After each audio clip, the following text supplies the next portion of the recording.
Well, good afternoon, everyone. My name is Bill Bogart. I'm a law professor at the University of Windsor and an author of several books, one of which is Good Government, Good Citizens, Courts, Politics, and Markets in a Changing Canada, where I try to piece together the evolution in roles of courts, representative politics, and market forces over the last several decades. And central to that understanding in that book is the enhanced role of judges under the Charter of Rights and Freedoms. And it's my privilege today to be asked to participate in the Charter project being put together by the students at a group of students at the University of Windsor Faculty of Law.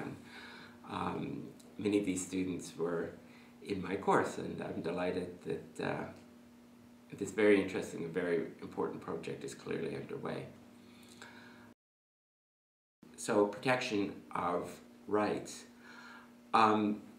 Obviously, one of the main purposes of the Charter is to protect basic human rights of minorities.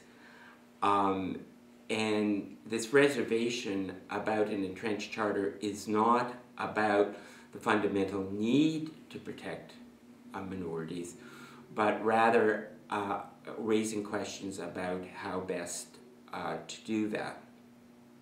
The classic response in terms of an entrenched charter is, well, you need a body of thoughtful, dedicated, independent individuals, judges, who are removed from the fray of politics, who are removed from popular pressure, who will, at times of turmoil, see through the chaos, see through the heat and the debates, and say, no, there are fundamental rights here of minorities who may not be able to express themselves fully in the legislature, in the political process, through the media, that are being trampled upon. And our independence, our removal from the fray, is the best guarantee in terms of the protection of those rights. And that argument is obviously a very powerful argument. It's an argument that drove the adoption of the Charter. It's certainly one that needs to be countenanced fully. On the other side, however, is the sense of that one protects rights, fundamental rights, most fully when one instills in the population at large a need to protect those rights. A need to sense that we cannot have a good, vibrant, solid civic society unless all of our rights are guaranteed and protected.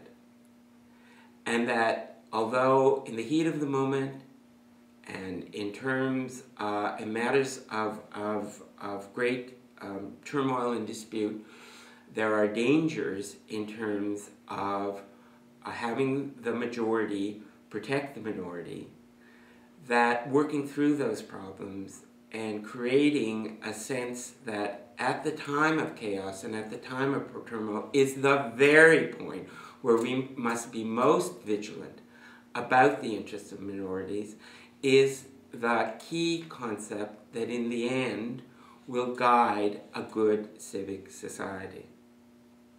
And that skeptics about the Charter pointed to the long record of Canadian society pre-Charter and how that Canadian society was held in very high regard internationally in terms of protection of the rights of minorities.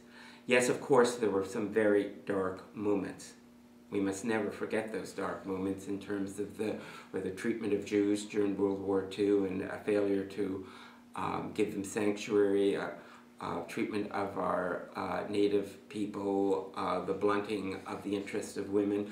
There were many such instances. But as Canadian society evolved over decades, so too the understanding of human rights grew, so too was there created a sense in society of the fundamental need to protect human rights that led to such things as human rights codes in all the provinces and at the federal level, that of course is evidence that majorities can protect minority rights. It was the majority to pass these codes, the very purpose of which was to protect minority rights as those rights were understood from time to time in an evolving sense.